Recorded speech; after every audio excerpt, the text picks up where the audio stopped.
বন্ধুরা, আজকের ভিডিওতে আমরা একটা উত্তেজনাপূর্ণ ঘটনা নিয়ে জানবো, যা সম্প্রতি আজকে দিল্লি ক্যাপিটালস বনাম রয়্যাল চ্যালেঞ্জার্স ব্যাঙ্গালোর ম্যাচে ঘটে গিয়েছে। হ্যাঁ বন্ধুরা, আজকের ম্যাচের দুটি উত্তেজনাপূর্ণ ঘটনা যেটা সম্পর্কে জানবো আজকের ভিডিওতে, যেটা সোশ্যাল মিডিয়া পুরো কাঁপাচ্ছে। তাহলে বন্ধুরা চলো শুরু করা যাক। তবে তার আগে বন্ধুরা, 2025 আইপিএলে তুমি কোন দলকে সাপোর্ট করছো, আর সেই দল কি আইপিএল এর প্লে অফসের দিকে এগিয়ে যাচ্ছে নাকি ছিটকে গেছে, সেটা অবশ্যই আমাকে জানাতে ভুলো না। তাহলে শুরু করা যাক। যে দুটি ঘটনার কথা বলবো আজকে, সেটির প্রথমটা হলো কেএল রাহুল, অক্ষর পটেল এবং আম্পায়ারের সঙ্গে ঝামেলা। হ্যাঁ বন্ধুরা, ঘটনাটা ঘটে যখন টিম ডেভিড ব্যাটিং করছিল আর বল করছিলেন মুকেশ কুমার। একটা বল টিম ডেভিডের পায়ে গিয়ে বলটা ঠেলে দেন।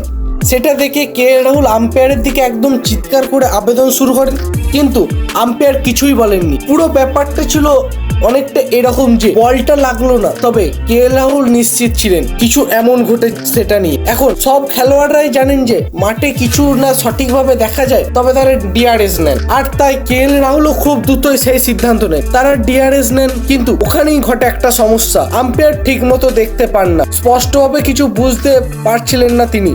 এবার আম্পায়ার রাহুলকে কিছুটা অবাক করে প্রশ্ন করলেন, তোমরা কি ডিআরএস নিয়েছো? আমি পরিষ্কার করে দেখতে পাচ্ছি না, তুমি আমাকে পরিষ্কার করে দেখাও, তুমি কি ডিআরএস নিতে চাও নাকি চাও না। এটা ছিল একটা উত্তেজনাপূর্ণ ঘটনা, কারণ সবার চোখ ছিল আম্পায়ারের ওপর।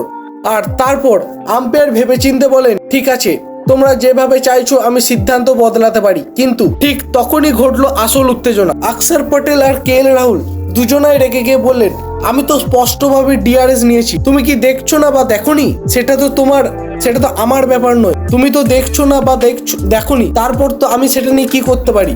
তারপর আমি তো ইশারা করেছি নাকি, তুমি তখন কি করছিলে? এই মুহূর্ত পুরোপুরি মাঠে একবারে উত্তপ্ত হয়ে ওঠে আর তারা নিজেদের মধ্যেই জানাতে থাকে। এটা দেখে এক ধারাভাষ্যকর বলেছিলেন, এটা একেবারে মজার একটা দৃশ্য, মনে হচ্ছিল যেন সিনেমার শট। তবে শেষ পর্যন্ত আম্পায়ার এই পরিস্থিতি সামলে নেন, রিভিউ নিয়ে আসেন, কিন্তু সে উত্তেজনা যেটা তৈরি হয়েছিল সেটা অনেকক্ষণ ধরে মাঠেই ছিল। ক্রিকেট মাঠ এমন ঝামেলা এমনিতেই বিরল, আর যখন দুটো অধিনায়ক একে অপরের সাথে কথা বলতে থাকেন সেটা আকর্ষণীয় বটেই। আর এই ঘটনা তো খেলা দেখতে আসা দর্শকদের জন্য একটা অবিস্মরণীয় মুহূর্ত হয়ে থাকবে।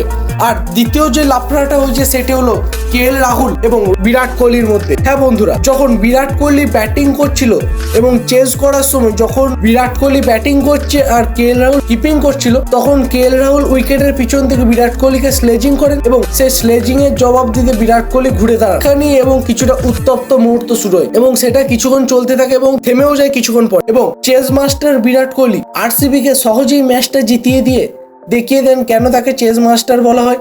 আর কেএল রাহুল আগের ম্যাচটা জেতার পর আরসিবির ঘরে গিয়ে সেলিব্রেশন করে এসেছিল, আজকের ম্যাচটা জেতার পর বিরাট কোহলি সেই সেলিব্রেশনের ফিডব্যাক দিলেন এবং বুঝিয়ে দিলেন কেন তাকে কিং কোহলি বলা হয়। আর এইটাও একটা আজকের দর্শকদের কাছে একটা অবিস্মরণীয় মুহূর্ত। আর আপনি যদি খেলা দেখেন তবে নিশ্চয়ই অনুভব করেছেন ক্রিকেটের মাঠে এমন উত্তেজনা অনেক সময় আসতে পারে, তবে সবচেয়ে বড় কথা ক্রিকেটের মাঠে সবকিছুই চলে, খেলোয়াড়দের হাত, এবং তারা যখন দৃঢ়ভাবে মনোভাব নেন তখন মাঠে নামে।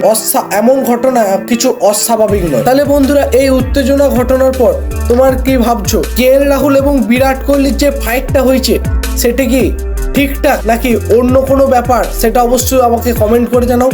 ভিডিওটি ভালো লেগে থাকলে লাইক করো এবং চ্যানেলে যদি নতুন হয়ে থাকো চ্যানেলটি সাবস্ক্রাইব করে ডেসক্রিপশন বক্সে থাকা লিঙ্কে ক্লিক করে আমাদের কমিউনিটিতে যোগ হয়ে যাও, যেখানে আমরা ক্রিকেট রিলেটেড সমস্ত আপডেট সবার আগে দিয়ে থাকি। তাহলে বন্ধুরা, আজকে এ পর্যন্তই থাক, দেখা হচ্ছে পরের ভিডিওতে।